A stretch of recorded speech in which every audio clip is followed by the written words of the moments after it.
leo inasema dream. Ambia mwenzako dream. Mwambie ndoto. Okay, nataka mwambie maneno mawili. Mwambie ndoto. Mwangalie kwa sura, mwambie ndoto. Mwangalie tena, mwambie ndoto. Muulize, umewahi ota? Nataka nimenyamaza ili akujibu. Muulize, umewahi ota? Akujibu sasa. Akujibu. Okay. Sijui amekujibu anje, nataka muangalie tena, mwambie ota. Kuna mtu anauliza sasa hiyo hata hiyo ni mahubiri kweli? Mwambie tena ota. Praise the Lord. Nataka kabla sijaanza ujumbe, nataka nianze na ndoto. Several years ago nikiwa mdogo, nikiwa class 4, niliota. Nikaota nikiwa mhubiri mkubwa sana, na wale watu nilikuwa nahubiria walikuwa wamevaa mashuka na vikoi za red. Wote walikuwa na red attires. Na kulikuwa na wanaume wameshuka nywele na imepakwa mafuta. Niko class 4. Na nikihubiri walikuwa wamekaa kwa nyasi, watu wengi sana. Nikiinua mikono walikuwa wanaanguka chini. Nikiinua mikono wanaanguka chini. Tukiimba walikuwa wanaruka mpaka unaona viatu zao zile za akala. Nani anajua akala? Ile kiatu imetengenezwa na taya ya gari. Walikuwa wanaruka mpaka unaona hiyo taya ya gari huku chini. So niko class 4. Nilipoamuka katika ndoto, nikaenda kwa ndugu yangu alikuwa mkubwa. Ndugu zangu ni wakubwa, wengine walikuwa enji ya kuwa wazazi wangu. Kwa maana vijana wao wengine tulikuwa age mates. Kwa maana mimi nilikuwa na huku chini kabisa. Sasa nikaenda kwa ndugu yangu. Yeye alikuwa ameokoka tu vizuri, alikuwa anaelewa mambo ya ndoto. Nikamuelezea. Akaniambia, hao watu uliona huwa wanaitwa Wamaasai. Sikuwa nimewahi waona, sikuwa nimewahi hata sikia hiyo jina. Nikamuuliza wanaitwa Wamaasai. Akaniambia wanaitwa Wamaasai, wako na huku mahali kunaitwa Kajiado na hawafahangi nguo. Wanafunganga maleso. Nikashangaa, na wanaendanga na mikuki. Nikaogopa. Sasa Mungu anataka kunipeleka mahali kwa watu hawafahangi nguo, wanakaanga na mikuki. Akaniambia na wanakulanga nyama na wanakunywa damu. Akanielezea hizo vitu zote nikiwa class 4. So sikuichukua kama ndoto tu, nilichukua kuna kitu Mungu ananisungumzia. Niko class 4. And that's why I value so much when our children are presenting here, because I know they have a dream. Praise the Lord. So I had a dream of becoming a great preacher, yet I was in class 4. I had a dream ya kuhubiri Masaini, yet I was in class 4. Na nikasahau. After many years, nimejipata the year 2000, nikiwa Masaini, nikiwa nimefanya mkutano ambao sikuwa naona mwisho. Physical, hiyo si ndoto sasa, reality. Niko Kajiado, nimefanya crusade. Ninaona wale watu wamekuja wote wamevaa masuka ya red na vikoi, wako na vinjiti na wengine wako na mikuki. Nilipokuwa nikihubiri, nikiwa katikati ya mahubiri, hatunjaanza kuomba, niko pale nawaambia Yesu ako na mpango mzuri. Ile kitu anataka kufanya kwa maisha yako leo ni kitu ya ajabu. Nikiendelea kuongea, nikasikia wengine wameanza kusema harababa yanga. Wakaanza kukula nyasi, wakaanza kuanguka, wakaanza kumbingirika. Walipokuwa wakianguka, Roho Mtakatifu walipokuwa akifagia watu kwa kiwanja, ndio nikakumbuka nikiwa class 4. Hii ndio niliona. Praise the name of the Lord. Na nikakaa Masaini miaka 6 mpaka wakati nilimaliza my assignment. Mungu akaniambia sana kutoa na kupeleka Nairobi. Nilipokuja Nairobi akaniambia tena na kupeleka Murang'a kidogo na ninakurudisha Nairobi. So hiyo ndoto ilitimia. Na ndio nataka kuzungumza leo kuhusu ndoto. Nikwambie hivi, kila ndoto ambayo umeota iko na uwezo wa kutimia. Chunga ndoto yako. Ujumbe wangu wa siku ya leo, chunga ndoto yako. Mwangalia mwenzako, mwambie chunga ndoto. Mwambie tena chunga ndoto. Praise the Lord. So ninaanzia hapa. Kitabu cha Ayubu, Job chapter 33 verse 14. Job chapter 33 verse 14. Ninakuja tu. I am coming. Be patient. Hallelujah.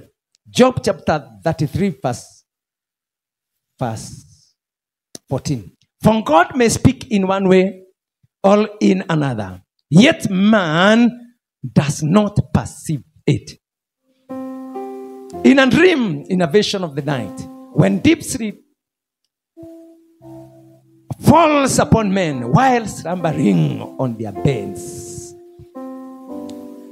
then he opens the ears of men and seals their instructions, in order to turn man from his deeds and conceal pride from man. He keeps back his soul from pit and his life from perishing by sword. Fikisha tu hapo. Maandiko inazungumza, inasema kwa maana Mungu zungumza. Ninasema ulinde ndoto yako kwa sababu gani? Kwa sababu Mungu usungumuza, na haijalishi uko kiwango gani ya umri. Na kama hauoti, ambia Mungu nisaidie niote, maana ndoto ni ya maana sana. Hallelujah.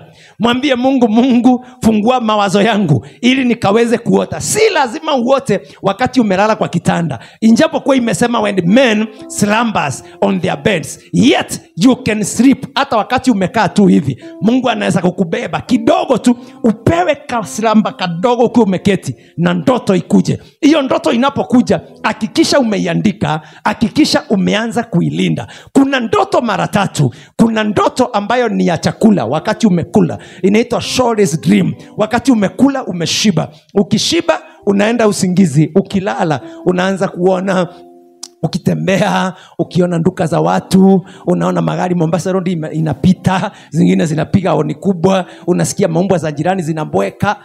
Hiyo ni ya chakula. Hiyo ni ya chakula.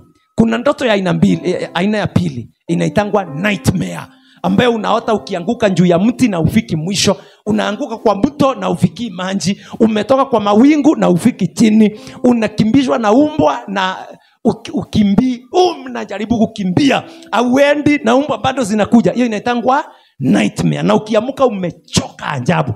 Na wengine wanalaliwa na kimtu kieusi kikubwa. Kuna mtu wako hapa alikuwa amelaliwa njuzi, kimtu kikubwa mpaka unajaribu kuitana Jesus, hata sauti haitoki. Inaitangwa nightmare. Na shetani huwa anateza watu katika nightmare. Anahakisha amekufanyisha kazi, amekulimisha mashamba usiku. Nashukuru Mungu huku kwetu sio Tanzania. Tanzania kuna wachawi wanafanyishanga watu, wanakuchukua wanakutuma kwa shamba usiku. Unaitwa msukule, unaenda kulima shamba. Ukiamka asubuhi uko na matope. Ni vizuri kuomba kabla hujalala, kwa maana kuna wachawi wanafanyishanga watu usiku. Unaota ukiamka umechoka. Wakati wowote utawaiota ndoto na ukiamka unaumwa na mabega, unjue kuna mizigo ulikuwa unabebeshwa usiku. Kwa hivyo ni vizuri kukataa. Unazungumzia ndoto ya usiku ya chakula, na unazungumzia pia nightmare.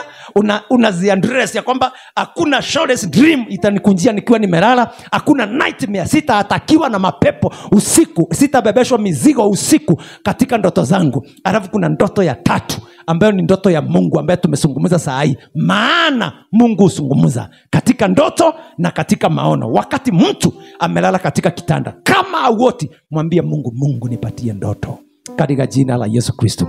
Genesis 37, naamini nitaiquote tu kwa sababu time imeenda. Genesis 37, I think from verse 7. Maandiko inaongea kuhusu Joseph, kijana ambaye alikuwa ni mmoja wapo wa wale vijana walikuwa wa huku mwisho wa baba ambaye alikuwa anaitwa Jacob. Alikuwa ni kijana wa Jacob.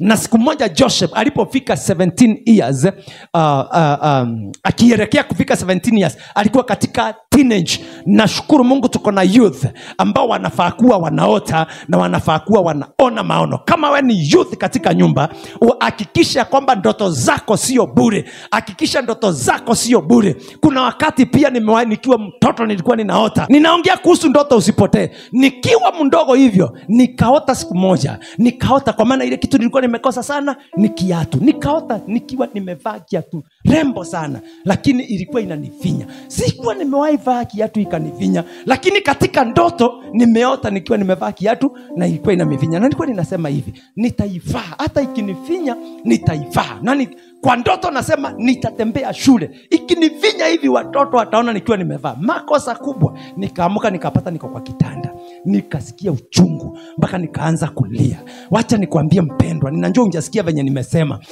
Kunaweza kuwa kuna ndoto umeota ukiwa kwa ndege na ukasikia wale walembo wanakuanga kwa ndege ya hostess na wametangaza wamesema fasten your belt, we are almost taking off. Na ukiamuka ukapata huko una take off, ulikuwa umejinimbulangeti ilikuwa imekufinya wakati ulikuwa umejipindua hiyo belt sheet ikakufinya, ukafikiria ni belt ya ndege na ukaamuka ukakasirika. Usijali hata kama ulikasirika, shikilia hiyo ndoto, maana siku moja huyo alisema hivyo atazungumza. Ukiwa umeketi usikia amesema fasten your belt because we are almost taking off. Inakuja kutendeka, usinje ukakubali ipotee katika jina la Yesu Kristo. Siku moja bado nikiwa mtoto nikaota nikipanda stairs nikienda kulala kwa nyumba iko juu, na saa hiyo nyumba yetu ni ya matope. Nikaamuka nikaangalia, nikapata niko kwa kitanda, nikasikia uchungu karibu nianze kulia. Maana mbona ninaota nikiwa nimekaa maisha mzuri, nyumba ambayo inaoshwa na yetu ni ya kufagia. Kwa nini nilikuwa si Mungu ungeshikilia nikaakae kwa ndoto? Yawezekana wewe unjawahi kuwa na ndoto kama hiyo. Kuna mtu hapa amewahi omba Mungu kama ingekaa kwa hiyo ndoto. Kunaye mmoja alikuwa kwa klasi yangu. Najua kuna wengine amuotangi. Kama wewe uko kwa klasi yangu usiseme wale walikuwa in my class au tu ndio wanafaa kusema wewe haukuwa kwa hiyo. Haukuamka ukasema kwa nini nimeamka. Niliamka na si mara moja, si mara 10. Nimeamka kwa ndoto nikauliza Mungu, umekosa kuruhusu nikaakae kwa hiyo ndoto, kwa nini? Ningekaakaa hata nisiamke nikaange tu kwa hiyo ndoto. Haleluya. Shikilia hiyo ndoto, usiruhusu iende, maana siku moja itatimia katika jina la Yesu Kristo. One day that dream will be a reality in the name of Jesus Christ. And that's why today before we finish I will have to pray for you ili uanze kuota.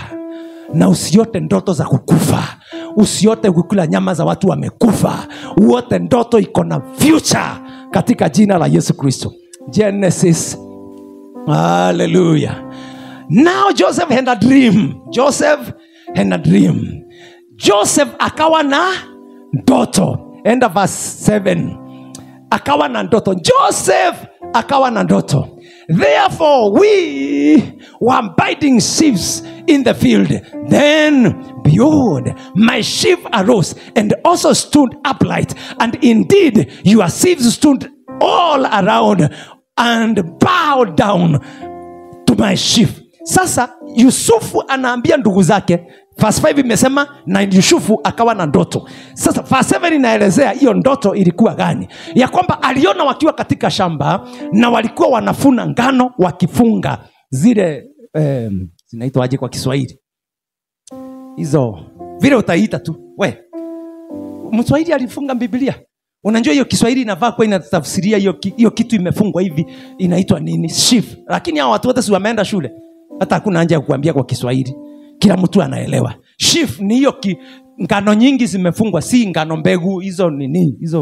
Hizo unaona zikuwa zimesimama, hizo ziko kwa shamba. Ikikatwa zinafungwa pamoja. Miganda, yes, at least niko na Mswahili kidogo hapa. Hiyo miganda imefungwa pamoja. Sasa Yusufu akaona yake, kwa maana wote walikuwa ndugu 12 na kila mtu alikuwa anafunga yake. Sasa ya Yusufu ikasimama. Iliposimama zao wengine wote zikasimama, lakini zikainama. Haleluya.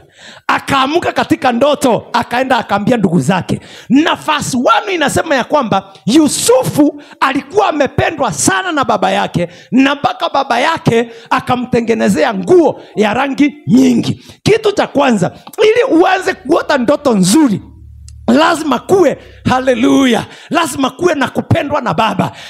hakikisha ya kwamba Baba anakupenda, ili Roho Mtakatifu awe anakutumia ndoto za kule unaenda, maana lazima uwe unapendwa. Haleluya.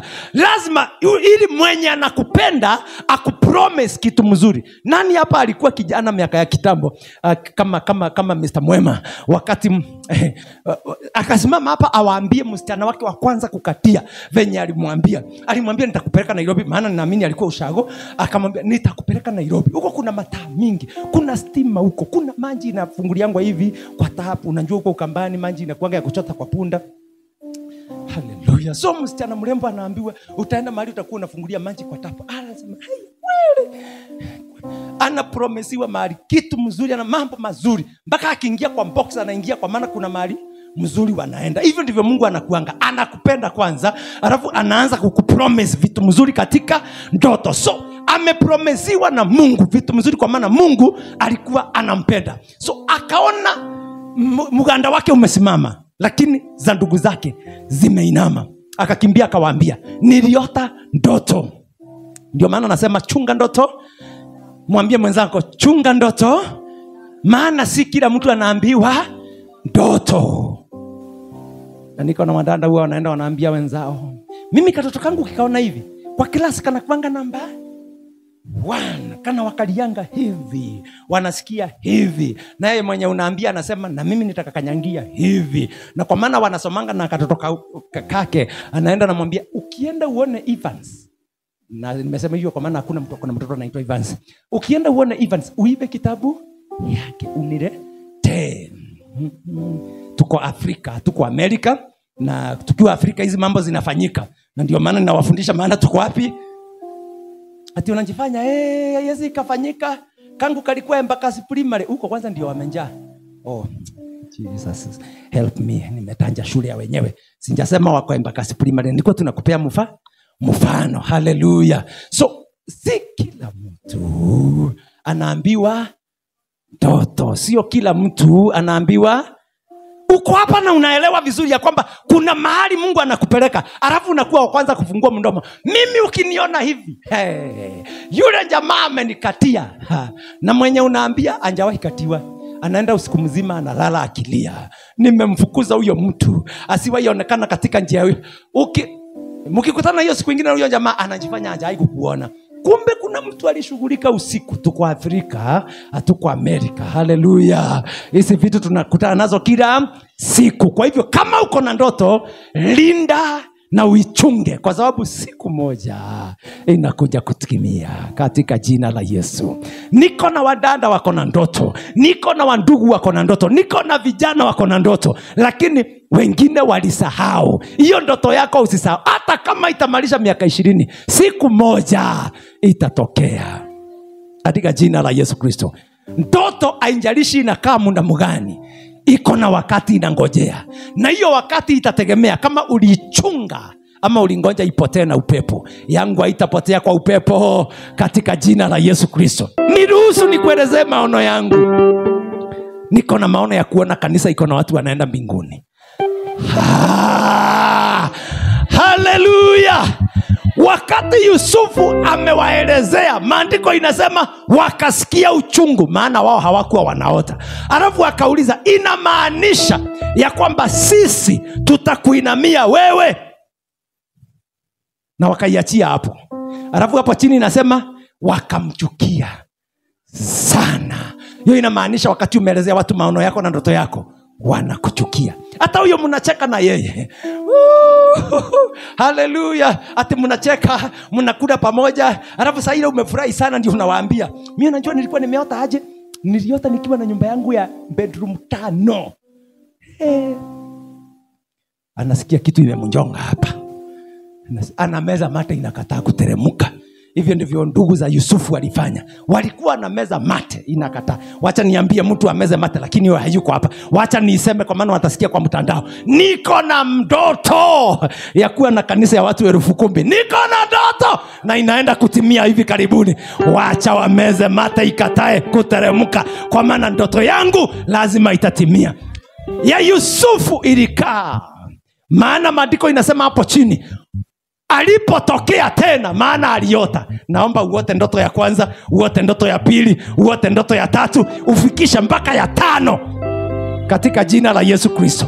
Maana kabla injafika ya 10, ya kwanza itakuwa imeanza kutokea katika jina la Yesu Kristo. So Yusufu akaenda akakutana na mama yake na baba yake. Akaambia baba yake, baba sikia, niliota usiku, nikaona nyota 12, nikaona jua na nikaona mwezi, na katikati ya hayo mambo yote nikaona jua imeniinamia, nikaona mwezi umeniinamia, nikaona nyota 11 zimeniinamia. Baba akamwangalia akamwambia, kijana sikia, hizo ndoto zako venye ninaona unataka kumaanisha hata mimi na mama yako. Juzi nilisikia uliambia ndugu zako watakuinamia, hata sasa unataka kumaanisha mimi na mama yako tutakuinamia. Lakini maandiko inasema, lakini hata wakati alisema hivyo, alikaa angalie. Kwa maana ni baba, hawezi akasikia uchungu. But he waited and he also observed. He knew one thing, it might happen. Let me tell you, itatimia. Hata kama kuna wazazi wanaweza kuwa walikasirika, itatimia. Unajua kuna mzazi anaangalianga venye unaendelea, anaanza kusikia uchungu. Hata yeye ataona ikitimia katika jina la Yesu Kristo. Ataona ikitimia. Katikati ya mambo wakamshika. Wakasema tutamuua. Na saa hiyo ametumwa awapelekee chakula. Watu ambao huwa wanasikia wivu kwa sababu yako, hawakuangi na shukurani ya ile kitu mzuri unawafanyia. Watu wale huwa wanakuwa na roho ya uchawi, inaitangwa roho ya wivu. Witchcraft inakuanga ni envy na jealousy ya kiwango cha juu. Alafu inaingisha manipulation. Because after they envy you, they will start manipulating your dream. I refuse today, in the name of Jesus, anyone who will hear your dream, hata wakijaribu kumanipulate, it will not be manipulated in the name of Jesus Christ. Wanaweza kuichelewesha ndio, lakini hawataizima katika jina la Yesu Kristo. Wakamshika wakasema wanamuua, lakini katikati yao wakaayu. Kijana alikuwa anaitwa Benjamin akasema asiuawe, afadhali yauzwe. Wakamuuza. Walipomuuza akaenda akapelekwa kwa nyumba, akauzwa, akaenda kwa nyumba ya mtu alikuwa mkubwa wa jeshi, alikuwa anaitwa Potifas. Akapata kibali. Maana kama baba atakupenda, kibali utapata. Ninatangaza siku ya leo, baba akupende, upate kibali katika jina la Yesu. Maana ukiwa na kibali unakuwa tofauti na watu wengine. Oh haleluya. Mnaweza kuwa watu 20 kwa ofisi moja, lakini ukipata kibali, jina yako ndio inatanjwa. Jina yako ndio inatanjwa. Walifikiria wanamuuza aende auawe ama akue kitu haina maana. Kibali cha Bwana kilikuwa juu ya maisha yake. I declare the favor of God upon you today in the name of Jesus Christ. Wacha hapo mnakaa, uchaguliwe katikati ya watu 20 katika jina la Yesu Kristo. Wacha maadui zako waanze kutanja jina yako katika jina la Yesu Kristo. Hallelujah. So wakati amefanywa mkubwa, ameenda kuuzwa kwa nyumba ya Potifas, kuingia huko akafanywa mkubwa wa watumwa wale wengine. Lakini kwa bahati mbaya, mke wa Potifa akampenda. Maana ukiwa na kibali unapendeka. Nililetewa shinda moja kwa ofisi siku nyingine na dada moja. Akaniambia niko na shida. Nikamuuliza gani? Kila pahali naenda mtu ananikatia. Kila pahali naenda mtu ananikatia. Akaniuliza kwani niko na pepo ya usherati? Nikamwambia hapana, sio pepo ya usherati. Uko na kibali. Ile kitu unastahili ufanye ni uweze kuidhibiti. Uweze kuidhibiti. Haleluya. Kwa maana alikuwa ameniambia, alikuwa amekuja tu kwa haraka, naomba uniondolee hii kitu. Uniombee hii kitu iende. Nikamwambia my friend, I cannot do that. If I pray ikienda, wewe ndio utarudi hapa kuniambia hata ng'ombe wa Masai njiani aniangaliangi. Haleluya. So hiyo kibali inafaa ikue mpaka ukipita. Wewe ni mke wa mtu, lakini ukipita watu huko njiani wanafikiria wewe ni msichana katika jina la Yesu Kristo. Unafikisha 45 years na watu wakikuangalia wanafikiria huko 20. Nilienda siku nyingine na mchungaji conference, sitamtaja jina, haleluya. Kila mtu alianza kunisumbua. Wale wachungaji wanakuanga miaka ilipita hawakupata mtu. Ati nataka tu nipatie yule msichana.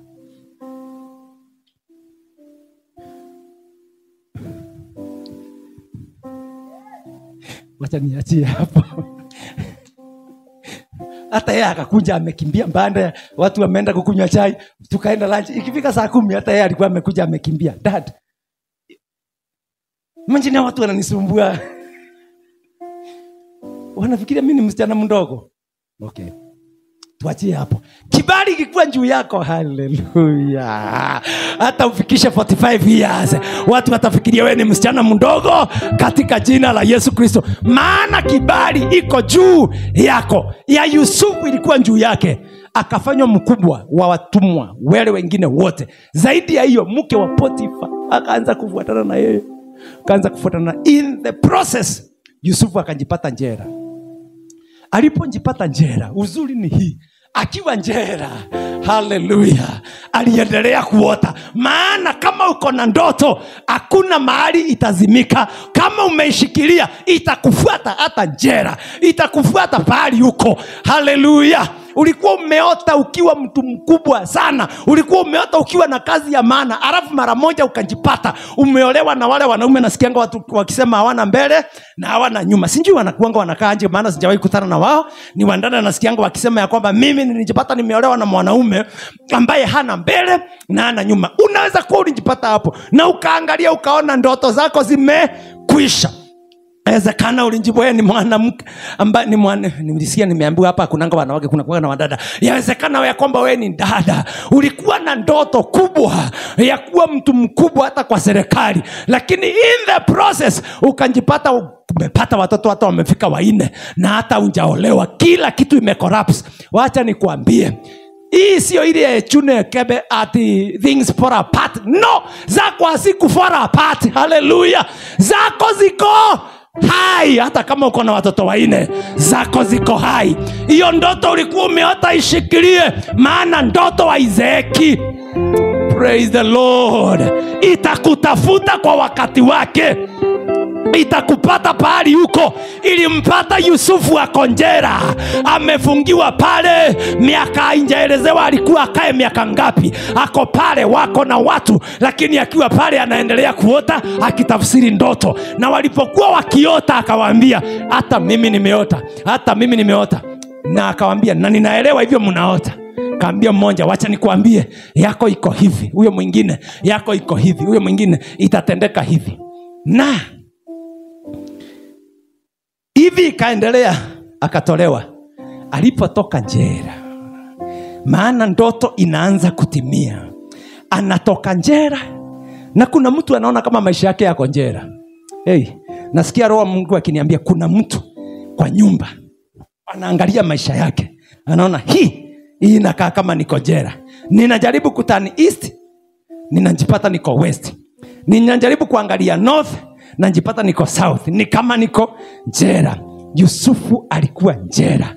Na wakati muda wa ndoto ulifika, maandiko inasema ndoto yenyewe ndio ilimtoa njera. Maana kijana moja ametolewa na mfalme akaota ndoto. Maana ndoto itakutoa pahali yuko. Katika jina la Yesu Kristo, ninatangaza siku ya leo, hiyo ndoto yako ianze kukutoa pahali yuko katika jina la Yesu. Ndoto ya mfalme ikafanya ndoto ya Yusufu itoke njera. Na tangaza siku ya leo, kama kuna kasongo kwa Kenya hii, aote ili ndoto yako itokee katika jina la Yesu Kristo. Ninatangaza leo, kuwe kuna ministry kwa serikali itabadilisha mambo ili ndoto yako itokee katika jina la Yesu Kristo. Mfalme akaota, akaita wachawi, akaita waganga, akaita wapiga ramli, akaita waota ndoto, wakatokea wote. Akawaambia, nataka muniambie ndoto yangu na munitafsirie. Kukakosa mtu ambaye anaweza kuitafsiri. Lakini mmoja akasema, kuna kijana tulikuwa na yeye ambaye ako na ndoto, na huyo kijana alitafsiria mimi ndoto, ndio maana niko hapa saa hii. Huyo ataelewa ndoto yako. Akatumana haraka. Na si serikali itumane. Na si serikali itumane. Si serikali itumane kwa sababu ya mtu. Katika jina la Yesu Kristo.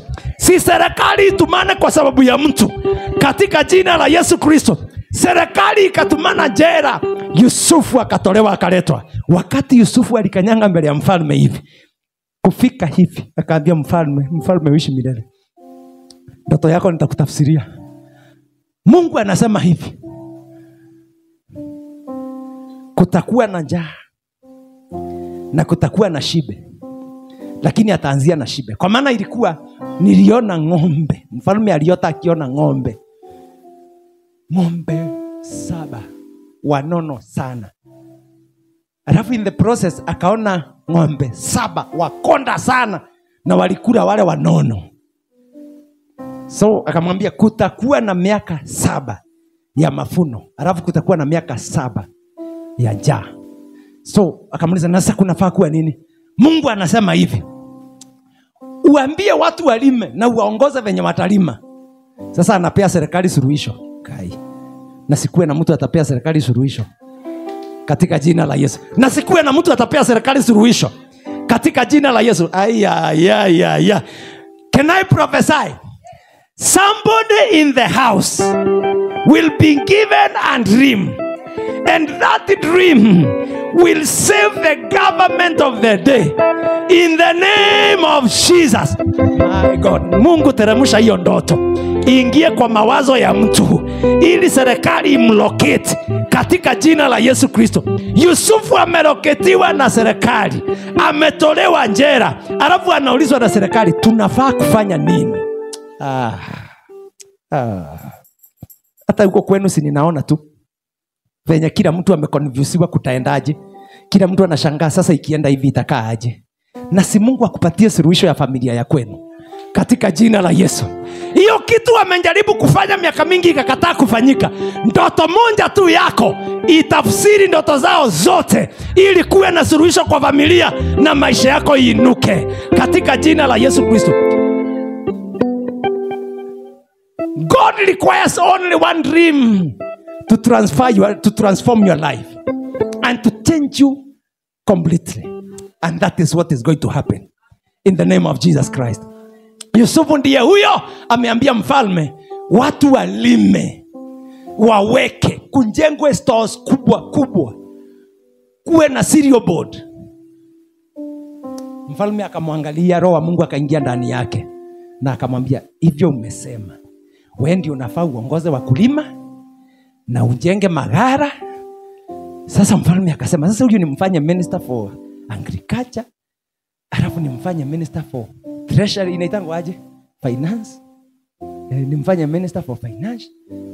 Akaona atampea ministries mingi sana. Akamwambia sasa fanya hivi, kuwa prime minister. Praise the Lord.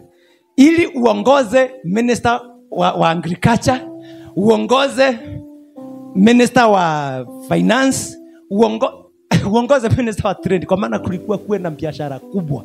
Uongoze minister wa trade. Na mnajua ninafaa kuwa na watu wanaelewa hizi vitu ninaongea. Kuna mtu kwa nyumba anaelewa hizi vitu ninaongea? Hallelujah. Kuna mtu anaelewa? Praise the Lord.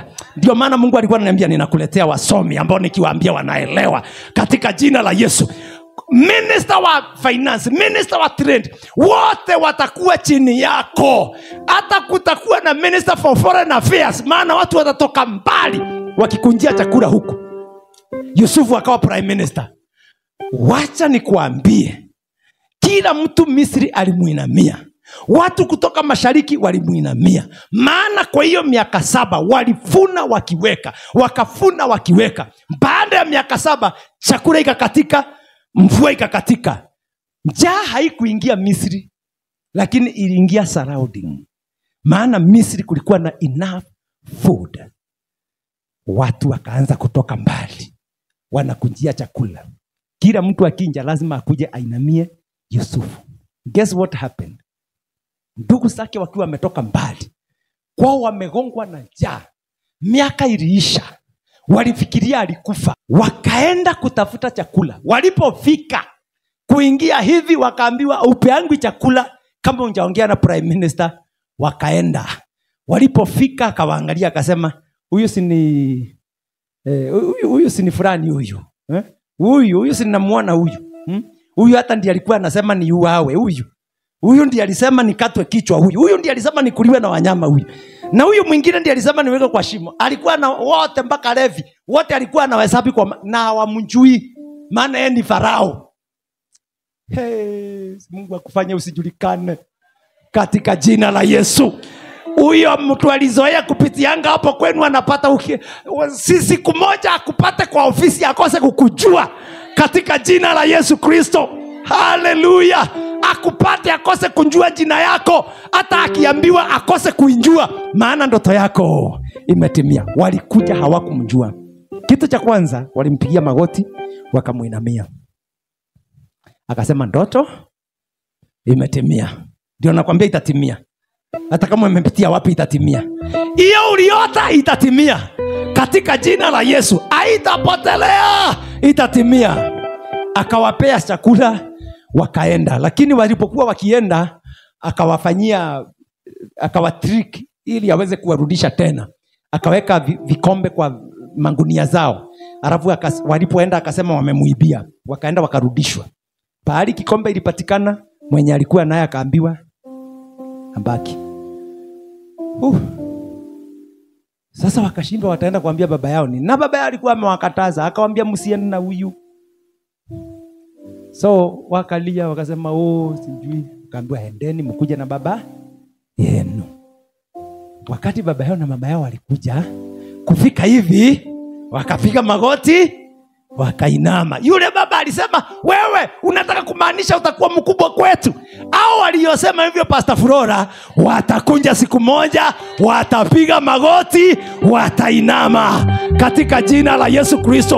Au walisema unataka kujifanya utatubeba na gari? Wao ndio watakuomba lift. Na saa ile umewabeba utakuwa unasema wakiwa hapo nyuma, mlisema hasitawahi wabeba. Saa hii mko wapi? Nilisikia watu wa mtandao, nilikuwa nimeenda hiyo TikTok mnasemanga, na nikasikia jamaa mmoja amesema, mwalimu wa hesabu, ulisema hakuna mahali ninaenda, huku ni wapi? Na wewe hiyo siku itafika useme, mlisema sina ndoto, nayo hii ni nini? Mlisema sitaolewa, huyu ni nani? Mlisema sitakaa kwangu, hapa ni wapi? Hiyo siku inakuja na haiko mbali katika jina la Yesu. Shikilia ndoto yako, linda ndoto yako, maana inakuja kutimia. Hata kama muda umesonga, itakuja kutimia katika jina la Yesu Kristo. Haleluya. Anakuja kuitimiza ya Yusufu. Ikafanya kuwe na njaa dunia mzima ili wakuja wamuinamie katika jina la Yesu. Na atangaza siku ya leo kutakuwa na rearrangement, kutakuwa na furugu, ili siku moja waliosema hawakutambui wakutambue katika jina la Yesu.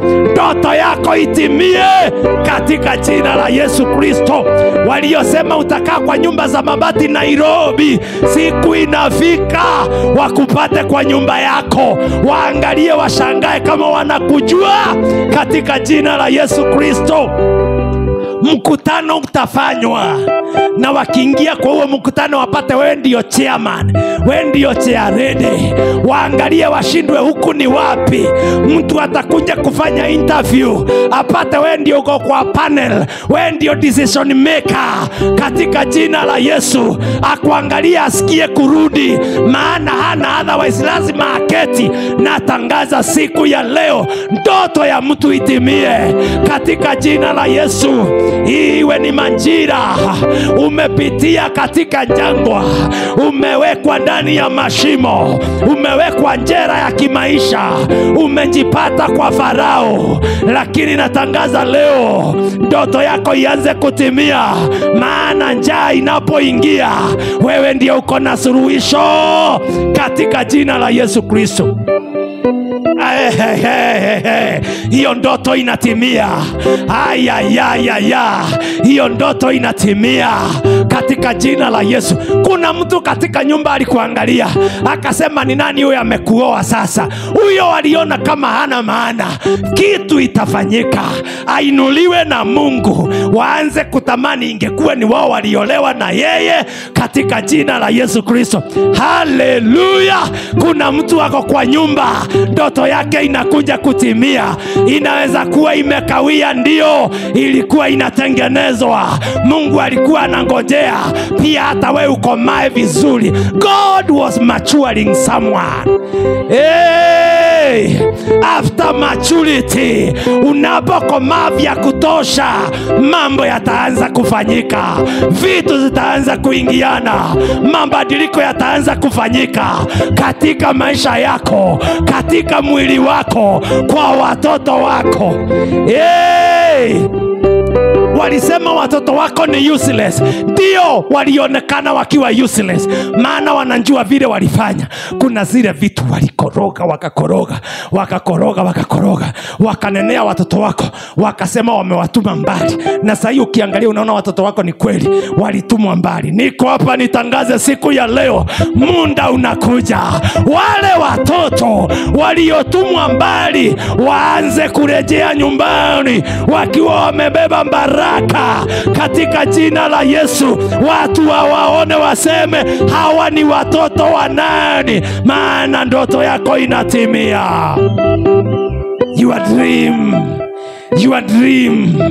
Your dream. I can see someone's dream in the name of Jesus. I can see someone's dream. Ninaiona ndoto ya mtu. Alionekana kama hakuna mahali anaenda, lakini aliota. Wakiangalia kwa macho ya kawaida, hakuna mahali alikuwa anaenda, lakini nashukuru Mungu maana alikuwa anaota. Wakati walikuwa naona kama umelala, wanasema ukuangi na akili. Ninashukuru Mungu maana ulikuwa unaota. Hallelujah. Walikuona ukiwa umelala, wakaona ya kwamba haupo, wakaona ufikiri, wakasema wewe mawazo yako yalilala. Waambie, msinjali na mimi, ni kweli nimelala, lakini nikiwa nimelala mjue ninaota. Praise the Lord. Wanaona umelala, lakini kwa hiyo usingizi, you are not just sleeping, you are dreaming in the name of Jesus. Na itatokea ile ndoto, watanjua ule usingizi haikuwa bure. God was in the workshop making someone out of you in the name of Jesus. Hallelujah. Ninaona ndoto ya mtu. Hallelujah. Musinichekelee mkiona kama maisha yangu imekwama. Ilikuwa imekwama kwa sababu nilikuwa nimeenda usingizi ili niweze kuota. Maisha yangu ilikuwa imekwama. Yes, nilikuwa nimewekwa kwa shimo, lakini nilikuwa usingizi nikiota. Ninapoamka, ile ndoto niliota itaanza kuonekana katika jina la Yesu. Shikilia ndoto yako, usiruhusu iende. Shikilia ndoto yako, usiruhusu iende. Muda wake kutokea unafika. Ndoto ya mtu ya Yusufu ikatokea. Ilipotokea, waliosema hawatainama hawakuambiwa inama. Niko hapa siku ya leo nikwambie, hautawaambia wakuheshimu, watakuheshimu anyway. Hautawaambia wakupigie magoti, watapiga magoti anyway. Hautawaambia wakufuate, watakufuata anyway. Hawana choice, maana ikianza kutimia, environment, nature, heaven and earth will command them to follow you. In the name of Jesus Christ. In the name of Jesus Christ. Hold on your dream, for in due time it is coming. coming to pass in the name of Jesus Christ. Nataka nikuombee wote. Stand on your feet. I want to pray for that dream. Na wewe ambaye hujawahi kuota, nataka nikuombee wote kwa sababu inaenda kufanyika. Tika jina la Yesu Kristo.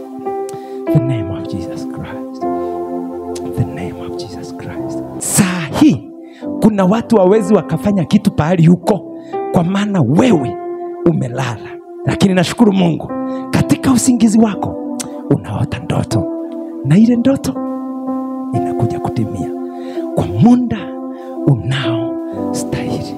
In Jesus name, may the Lord cause your dream to come to be a reality in the name of Jesus. May that dream manifest today in the name of Jesus Christ. Before I pray for you, I want to give you 1 minute. You speak to your dream. Yule ambaye aliota, hata kama iliotwa miaka 20, anza kuiongelesha, uiambie ndoto wakati wako umefika.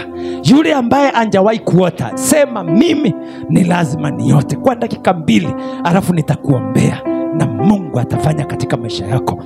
Enda mbele za Bwana, zungumzia hiyo ndoto.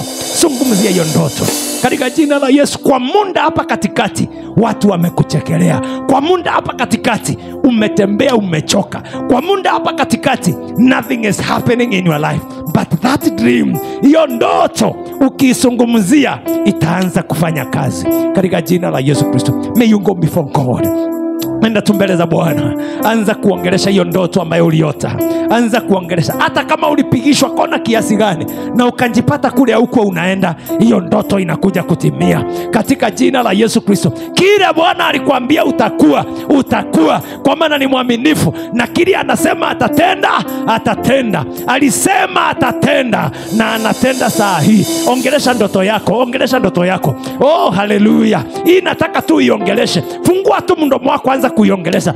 Anza kuiongelesha hiyo ndoto. Anza kuiambia ndoto yangu lazima ukue. Ndoto yangu lazima ukue. Anza kuambia Mungu, Mungu saidia hii ndoto yangu ikue katika jina la Yesu Kristo. Anza kuongea na Mungu. Anza kumwambia saidia ndoto yako. Anza kumwambia inue ndoto yako. Anza kumwambia fanya kitu katika ndoto yako katika jina la Yesu. Ingia katika ulimwengu wa ndoto.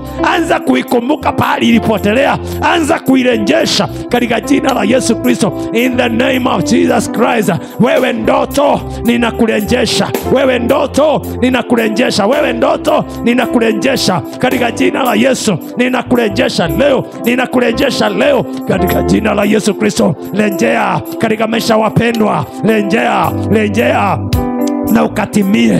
Rejea na utimie. Wewe ndoto rejea na utimie. Wewe ndoto rejea na utimie katika jina la Yesu. Rejea na utimie. Rejea na utumie katika jina la Yesu. Ninakurejesha. Narejesha ndoto za watu. Narejesha ndoto za kanisa. Narejesha ndoto zilizootwa katika jina la Yesu. Wewe ndoto rejea katika jina la Yesu. Rejea katika jina la Yesu. Rejea katika jina la Yesu. In the name of Jesus Christ. Karoba shanda bayanda yeketaraba ganda. Wewe ndoto rejea. Ninakuamrisha anza kurudi.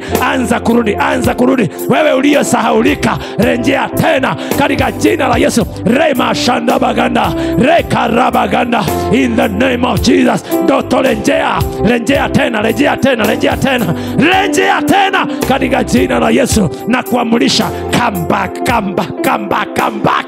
In the name of Jesus Christ. In the name of Jesus. Yes, in the name of Jesus. Yes, in the name of Jesus. Ndoto uliyoota miaka mingi ninakurejesha. Ninakurejesha katika jina la Yesu. Ndoto uliyosahaulika ninakurejesha katika jina la Yesu. In the name of Jesus.